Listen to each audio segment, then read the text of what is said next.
한국 속담에 호랑이는 죽어서 뭐를 남겨요? 가죽을 남기고 사람은 죽어서 이름을 남긴다라는 말이 있습니다. 짐승이든 사람이든 죽어서 남기는 것이 있는데 사람은 이름을 남긴다라는 거예요. 이름 석자를 남기는 게 아니라 그 사람의 인생의 삶의 어떤 방향이나 어떤 성취나 어떤 족적이나 그런 것들을 남기게 되는 거겠죠. 예를 한번 들어보면 마이클 잭슨 하면은 세계적인 가수였죠. 그래서 수많은 히트송과 또 탁월한 춤 실력과 여러 가지로 세계의 탑스타였습니다. 그런데 그의 화려한 삶도 있었지만 사실은 참 우울하고 어두운 면들도 많이 있었죠. 그래서 그의 막판을 보면 마약 중독에다가 여러 가지 스캔들에다가 결국은 의료사고로 삶을 마무리하게 되죠. 마더 테레사 하면은 우리가 또 어떤 사람을 떠올리게 됩니까? 인도의 그 빈민들을 위해서 구하원을 세우고 그의 삶 전체를 헌신한 그런 여성의 아이콘이죠. 노벨 평화상까지 받았고요. 그래서 어떻게 보면 그 평생 어떻게 전혀 드러나지 않는 가난한 자들과 가난한 삶을 살다가 갔지만 그녀가 남겼던 그 헌신 그리고 희생의 삶, 많은 사람들에게 도전을 주었죠. 그리고 그가 삶으로 보여주었던 그 하나님의 사랑은 많은 사람들에게 선한 도전과 선한 영향력을 주었던 사람으로 지금도 기억되고 있습니다. 그러니까요, 사람은 단순히 이름만 남기는 것이 아니에요. 이름 석자만 남기는 것이 아니라 그 이름 석자에서 묻어나는 삶의 열매들을 남기게 된다라는 것이죠. 그렇다면 우리는 어떻습니까? 우리는 어떤 사람으로 기억될까요? 우리는 무엇을 이 땅 가운데 남기고 가야 할까요? 나의 이름 석자, 또 나의 자녀, 이 땅에 물론 남기고 가지만 우리가 예수님을 믿는 크리스찬으로서 세상의 기준으로 세상의 거를 남기는 것이 아니라 정말 우리가 하나님 앞에서 무엇을 남기고 가야 될 것인가? 어떻게 보면 굉장히 중요한 질문이라고 말할 수 있습니다.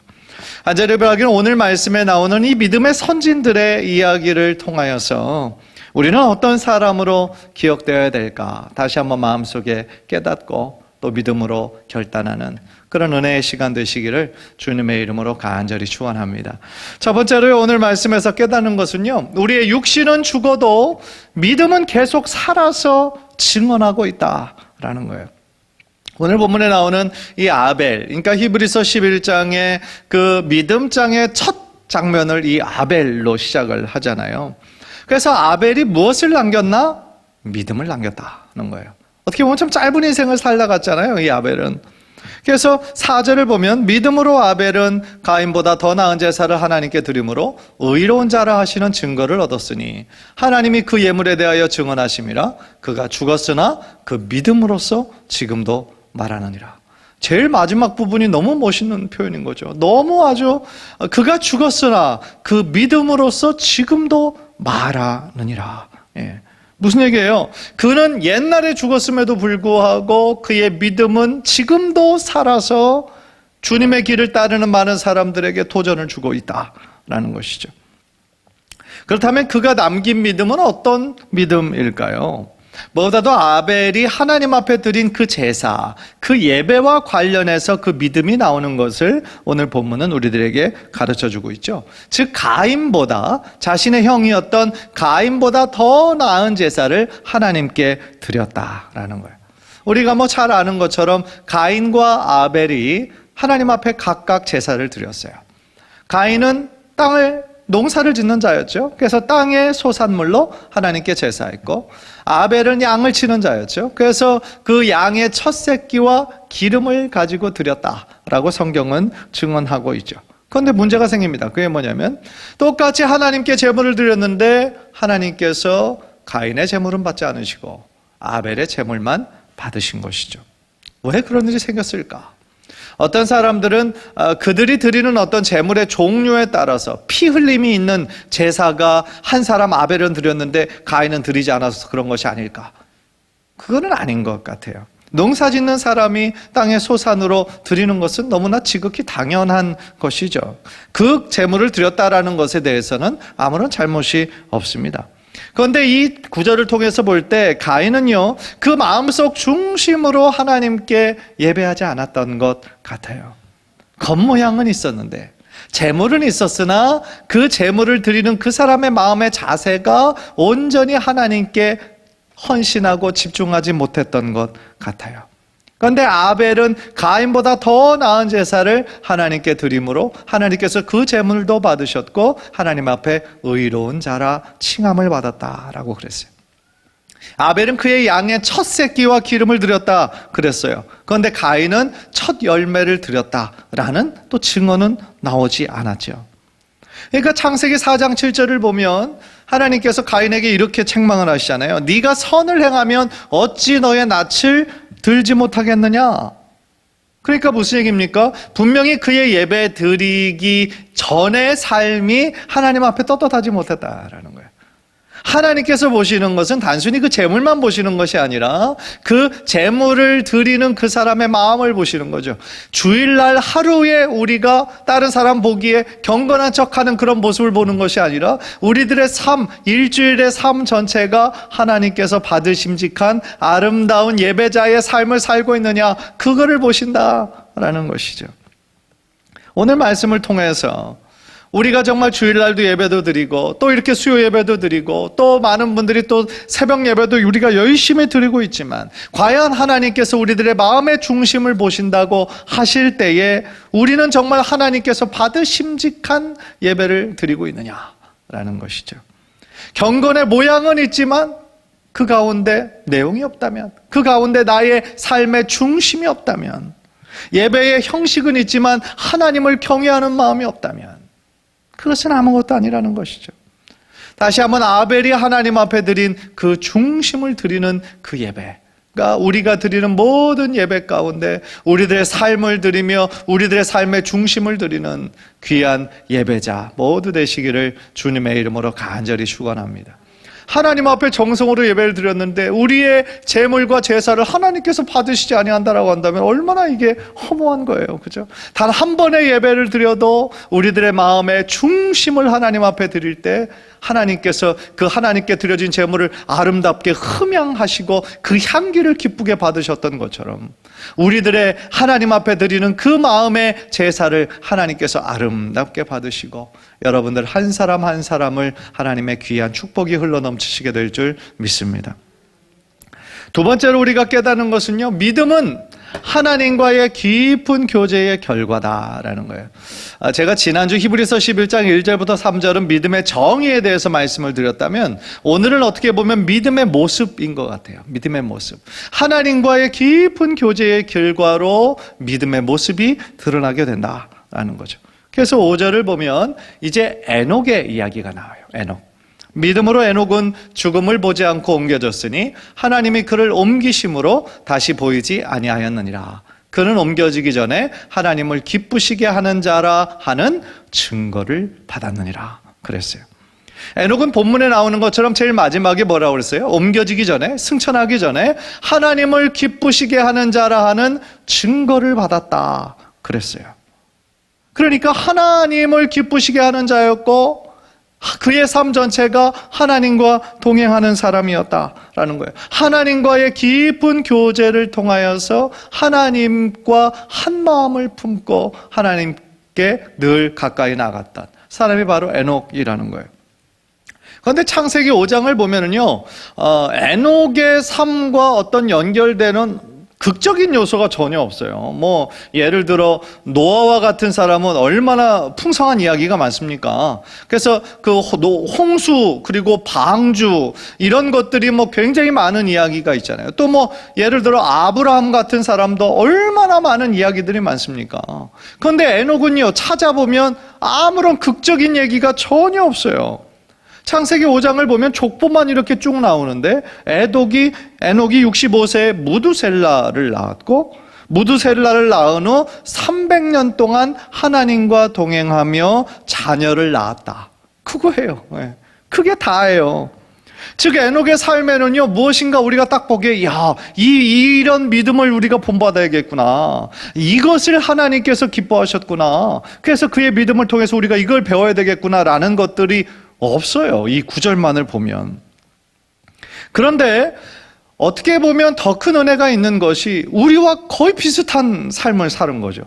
그냥 아기를 낳으면서 자신의 일을 하면서 그냥 삶을 산 거예요. 그런데 그 삶을 하나님께서 어떻게 하신 거예요? 하나님을 기쁘시게 하는 자라는 칭찬을 그에게 했다라는 것이죠.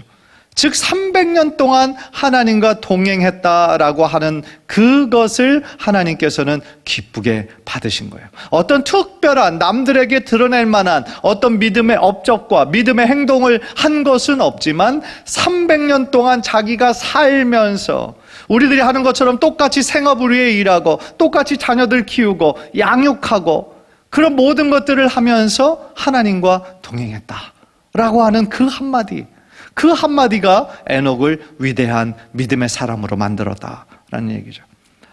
한 2주 전인가요? 새벽 예배 때 이 구절이 나와서 가지고 제가 한번 말씀을 드렸는데 하나님을 기쁘시게 한다라고 하는 이 단어가요. 그 에녹을 설명했을 때 나온 그 주님과 동행한다라고 하는 그 단어가 똑같은 단어가 쓰였었다. 제가 말씀을 드렸었어요. 즉 우리들의 일상의 생활에서요 하나님과 함께 동행하며 같은 목적을 가지고 같은 방향으로 주님과 함께 보조를 맞춰서 우리가 걸어나갈 때 우리 삶을 통하여 하나님을 기쁘시게 할 수 있다라는 거예요. 생각해 보세요. 우리가 동행을 하려면 뭐가 같아야 돼요? 가는 방향이 비슷해야 돼요. 그죠? 목적지가 비슷해야지 한쪽은 강동이고 한쪽은 강서면 어떻게 같이 가겠어요? 그러니까 하나님과 동행했다라고 하는 것은 분명히 자기가 원하는 뜻도 있었을 거 아니에요. 그런데 하나님께서 그게 아니다, 이쪽 길로 가야 된다, 그러면 자신이 가고 싶었던 걸 내려놓고 포기했다라는 뜻이에요. 하나님께서 가지고자 하는 뜻으로 순종했다라는 뜻이에요. 그렇죠? 그리고 같이 걸어가야 되는 거죠. 그래야 동행이 되는 거죠. 앞서 나가거나 뒤처지면 그거는 동행이 아닌 거예요. 그런데 하나님보다 앞서는 거는 그거는 교만인 거예요. 그죠? 하나님보다 뒤쳐져서 저 멀리 따라가는 건 뭐예요? 불순종인 거예요. 게으름인 거예요. 따라서 하나님과 함께 같은 보조를 맞춰서 주님이 바라보시는 그 방향을 나도 바라보고 함께 걸어갔다라는 거. 얼마 동안? 300년 동안. 그의 삶 전체를 사는 동안 자기 일을 하면서도 또 자녀를 키우면서도 세상 그냥 일을 살면서도 하나님의 마음을 품고 그 길을 걸어갔다라는 것. 이게 대단한 거죠. 예. 이것이 다른 극적인 요소가 없다고 해서 별게 아닌 것이 아니라 그게 정말 대단한 거죠. 그리고 그거를 하나님께서 인정해 주셨다. 그래서 하나님을 기쁘시게 하는 자라 하는 증거를 에녹이 받았다라는 거죠. 그래서 성경 전체에서 죽음을 보지 않고 승천한 사람이 몇 사람 있어요? 2사람 나오잖아요. 한 사람은 이 구약의 에녹이고 또 뒷부분에 선지자 누가 있죠? 엘리야가 있는 것이죠. 그런데 가끔씩 우리는요, 우리들의 일상이 너무 이렇게 좀 분주할 때가 많이 있잖아요. 분주해가지고 또 복잡해서 이런 유혹을 받을 때가 있어요. 그건 뭐냐면 하나님을 찾는 거를 좀 게을리하는 거죠. 머리로는 우리가 다 알아요. 하나님을 찾아야 되는데 우리가 이런 어려울 때는 또 특별히 더 바쁠 때는 정말 하나님께 더 기도하고 하루를 시작해야 되는데 안단 말이에요. 알매도 불구하고 우리 계속 우선순위에서 밀리는 거예요. 하나님께 기도하고 하나님 찾고 하나님 구하고 이런 것이 점점 뒤로 밀리는 사람들이 많이 있어요.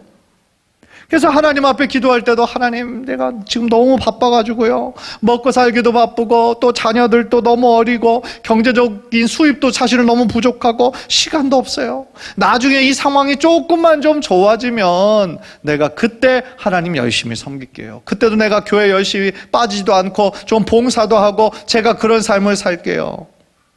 그렇게 타협하는 사람들이 있을 수 있어요. 그런데 사실은 그 전략이 사단이 가장 잘 쓰는 전략인 거 여러분들 아십니까? 사단의 전략은요, 뭐냐면 미루게 하는 거예요. 뒤로 무조건 미루게 하는 거예요. 그러니까 사단이 속삭이는 게 네가 안 한다는 게 아니잖아. 나중에 하겠다는 거잖아. 괜찮아. 죄의식 가질 것 없어. 지금은 너 바쁜 거에 집중해. 나중에 이거 해결되면 나중에 해. 자꾸 그렇게 하는 거죠. 사단의 이 전략은 옛날에도 잘 통했고 지금도 아주 잘 통하고 있어요. 그래서 그루터기 토요일 날 이렇게 모임을 이렇게 하다 보면 정말 솔직하게 얘기해 주시는 분들이 있어요. 사실은 그런 게 고맙죠. 그러니까 너무 바빠서 이게 주일날 예배도 못 드리는 경우도 많고, 또 어떤 분들은 이 온라인으로 드리는 예배도 자꾸 이렇게 늦춰지게 되고 그런 분들도 있고, 솔직하게 시인을 하는 거예요. 그러니까 이 코로나 시대에 사실은 점점 더 주일을 성수해야 된다라는 의식이 조금씩 희미해지고, 그러다 보니까 허물어지고 그럴 수 있다라는 거예요. 그래서 지금 미래학자들, 교회 미래학자들이 예측하는 게 30%는 이 코로나가 다 회복돼도 안 돌아올 확률이 높다라는 거예요. 그런데 가장 심각하게 타격을 입는 계층이 청년, 그리고 젊은 세대, 20, 30대. 가장 타격을 크게 입는다라는 거죠. 심각한 얘기죠. 그러니까 자꾸 눈에 앞에 있는 이 상황만 집중하게 하고 바쁜 삶과 분주한 삶 가운데 살면서 정작 가장 중요한 하나님은 놓치는 거예요. 이거 얼마나 안타까운 얘기입니까?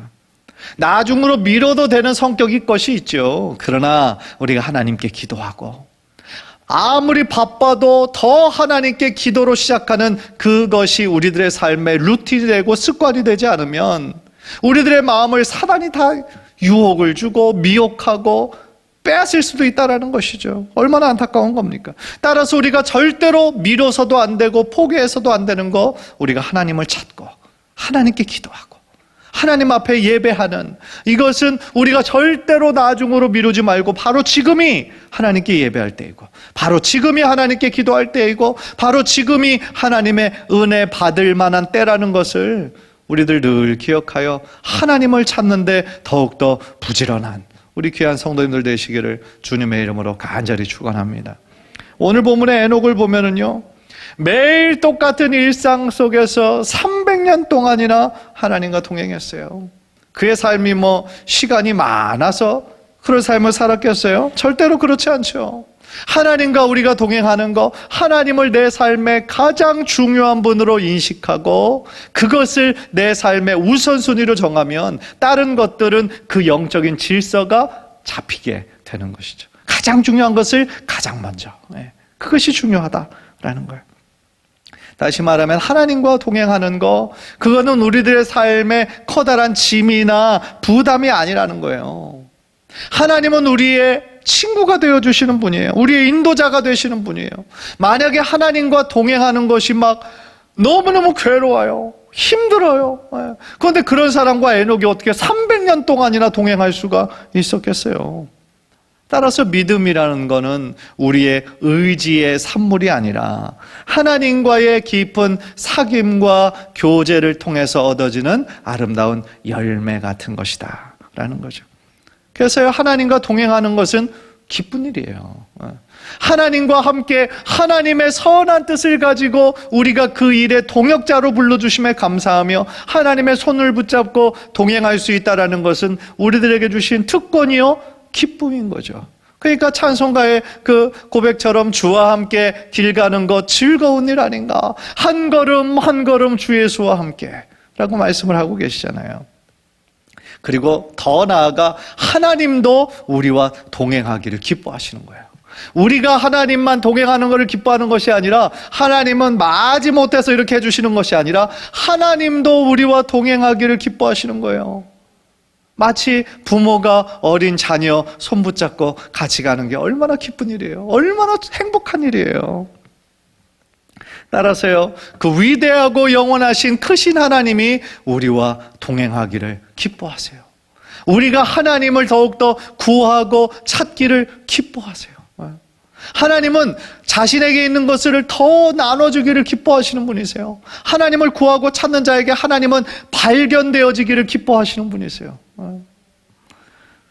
지금 블레싱 기도회를 2번 했는데 그 간증하는 시간이 2번이 있었어요. 그 시간이 참 은혜가 되죠. 왜냐하면 하나님께서 우리들의 삶에 행하고 계시는, 여전히 일하시고 계시는 것을 우리가 들음으로 다시 한번 우리가 은혜가 되고 또 도전이 되잖아요. 그래서 간증하는 시간이 참 귀한 시간인데, 그래서 이제 제가 다다음 주에 6월 첫째 주 또 블레싱 기도가 있으니까 좀 섭외를 해야 되잖아요. 그래서 한 집사님에게 또 제가 전화를 드렸어요. 그랬더니 그 집사님이 깜짝 놀라면서 나는 못해요. 그러는 거죠. 그러니까 전화를 통화했지만 그분이 막 이러는 게 막 딱 보여지는 거죠. 막 이 전화를 통해서 안 돼요. 지금까지 간증 한 번도 못 해봤고 앞에 서기만 해도 나는 울 것 같고 뭐 이런 식으로 막 말씀을 하더라고요. 물론 부담스러운 거 제가 왜 모르겠어요. 당연히 부담스러워하죠. 그런데 이제 이야기를 나누면서 제가 이제 계속 또 끈질기게 설득을 하니까 이제 하겠다고 말씀을 했는데 그분의 생각이 이제 어떻게 바뀌었냐면 그런 이야기를 하는 거예요. 자신의 인생을 짧게 이렇게 뒤돌아보니까 정말 하나님께서 인도해 주시고 도와주셔가지고 자기 삶이 이렇게 바꿔졌는데 내가 정말 간증할 것이 없다라고 얘기한다면 우리 하나님 너무 서운하실 것 같다는 거예요. 하나님을 자랑해야 하잖아요. 하나님께서 내 삶에 이렇게 도와주셨다라고 얘기를 해야 되는데 본인이 너무 자기가 그냥 부끄러워서 하지 못했다라고 한다면 하나님께 죄송한 마음이 들더라는 거예요. 그래서 하겠다라고 그러더라고요. 그래서 간증문 미리 써가지고 저한테 이렇게 보여줬는데 정말 한 인생에 적어도 한 3-4번 이상의 굽이굽이 어려웠던 그런 시기마다 하나님께서 정말 도와주셔서 길을 여시고 아주 놀랍게 은혜의 길로 하나님이 이끄셨더라고요. 사실은 그 집사님뿐만 아니라 이 자리에 있는 우리 귀한 장로님, 권사님, 집사님의 삶도 아마 마찬가지실 거예요. 지금까지 인생 살면서 뭐 우리가 원하는 대로 다 됐나요? 그렇지 않죠. 얼마나 고난의 시간, 눈물의 시간, 아픔의 시간이 많았어요. 그러나 그럼에도 불구하고 우리가 지금 이 자리에 나와 하나님을 찬양하고 하나님께 감사할 수 있다는 사실 자체가 얼마나 큰 하나님의 은혜냐는 거죠. 하나님의 은혜 아니면 살아갈 수가 없는 것이 우리들의 존재라는 것이죠. 따라서요, 그런 것들을 우리가 다 깨닫는 순간, 그렇구나.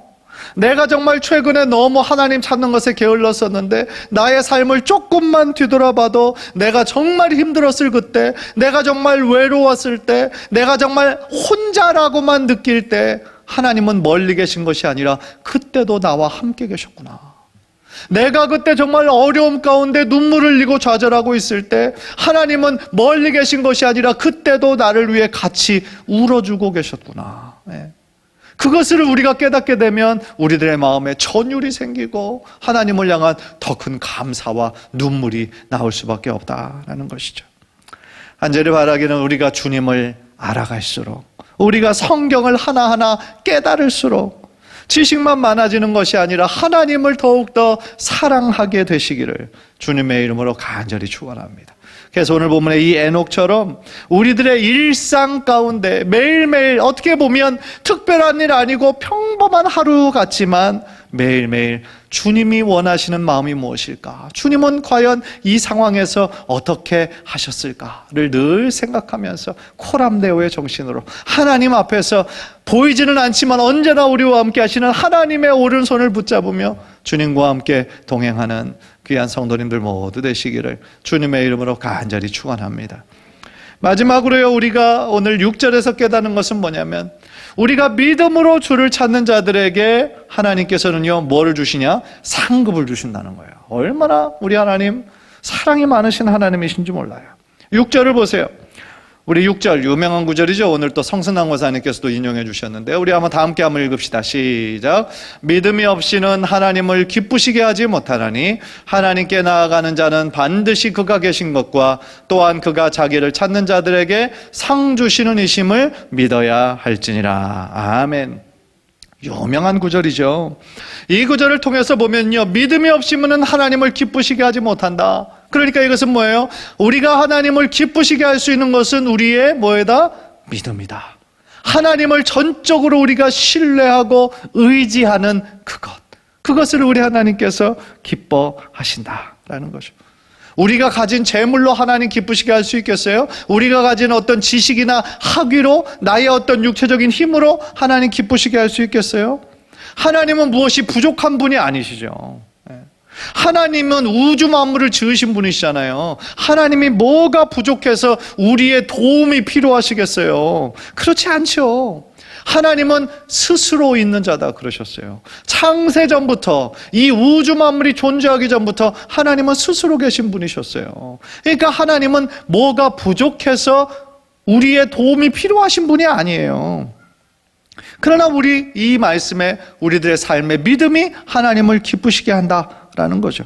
우리가 하나님을 더욱더 의지하고 모든 매사에 주님을 신뢰하는 것이 하나님을 기쁘시게 한다. 마치 어린아이가 자신의 엄마를 본능적으로 의지하는 것처럼 우리도 매 순간마다 하나님을 의지해야 된다라는 것이죠.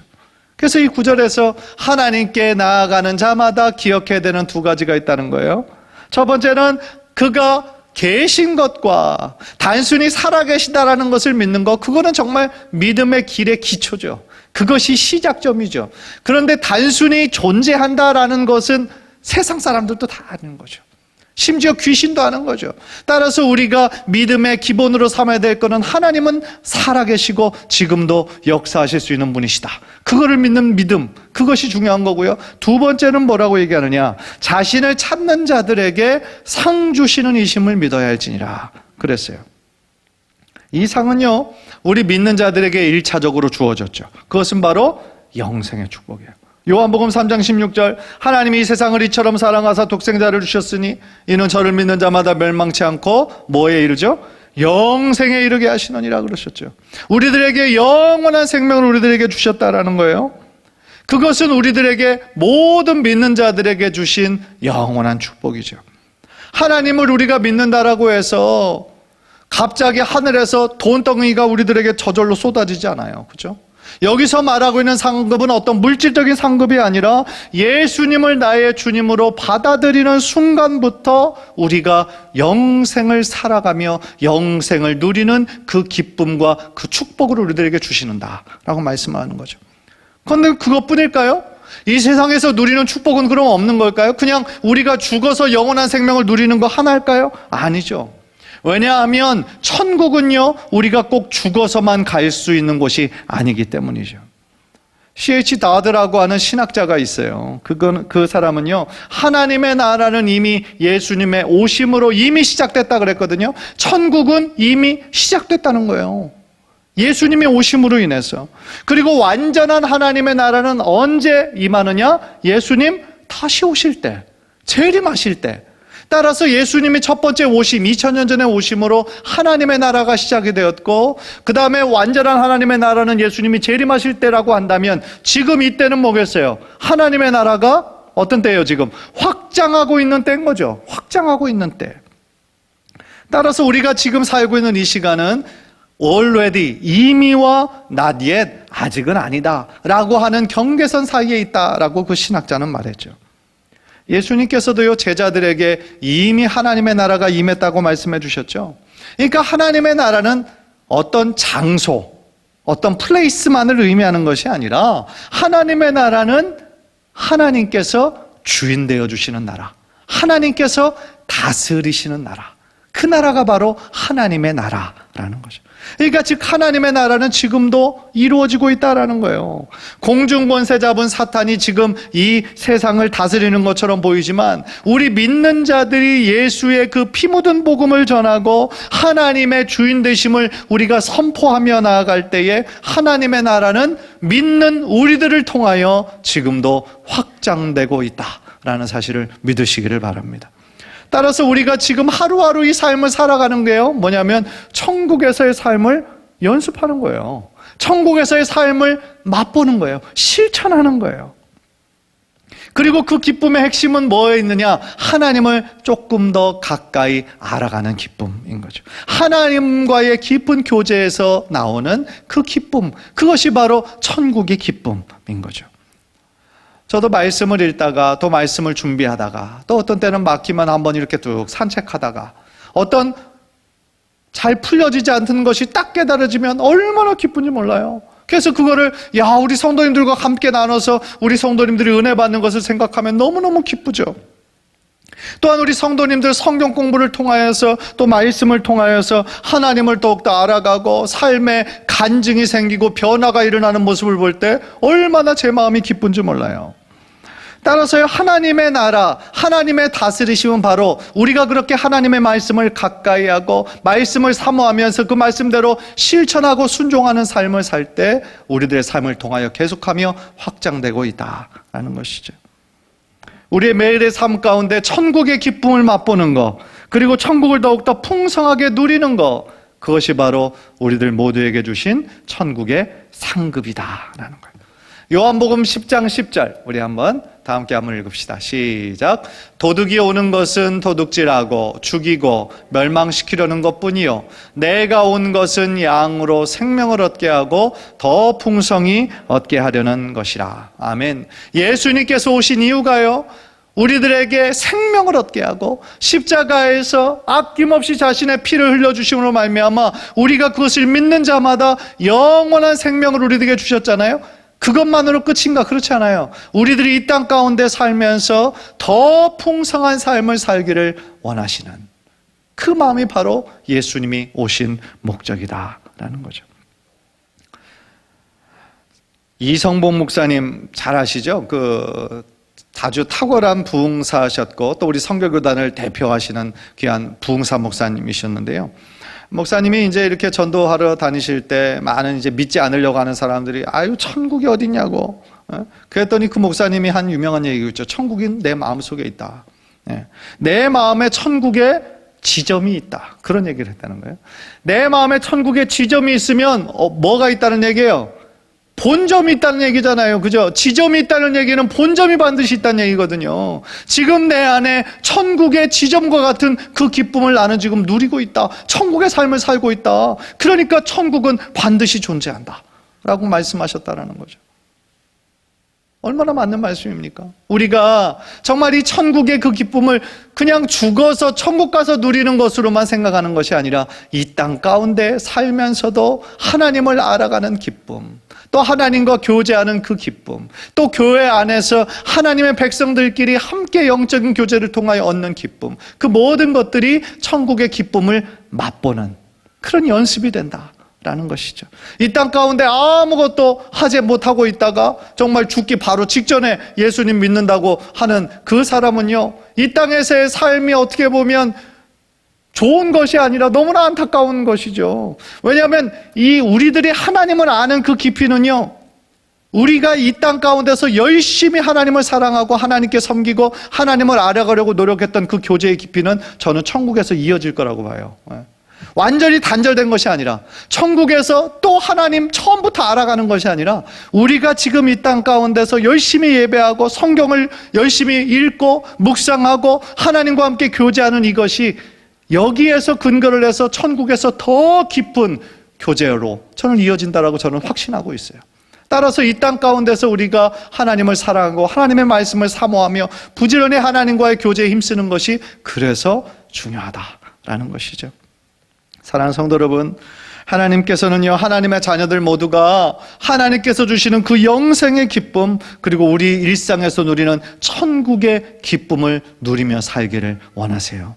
우리가 죽어서 천국 간다라고 하는 그 보장된 것에만 만족하며 살아가는 것이 아니라 우리의 매일의 삶 가운데 하나님의 다스리심과 하나님의 주인 되심을 느끼면서 하나님을 알아가는 기쁨을 누리며 살아갈 때에 우리들 모두가 오늘 살펴본 에녹처럼 또한 아벨처럼 믿음의 사람으로 하나님과 동행한 사람으로 영원히 기억될 줄 믿습니다. 간절히 바라기는 우리들 모두가 우리의 후손들에게 이런 믿음을 남겨주었고 하나님께 칭찬받는 우리 귀한 성도님들 삶 모두 되시기를 주님의 이름으로 간절히 축원합니다.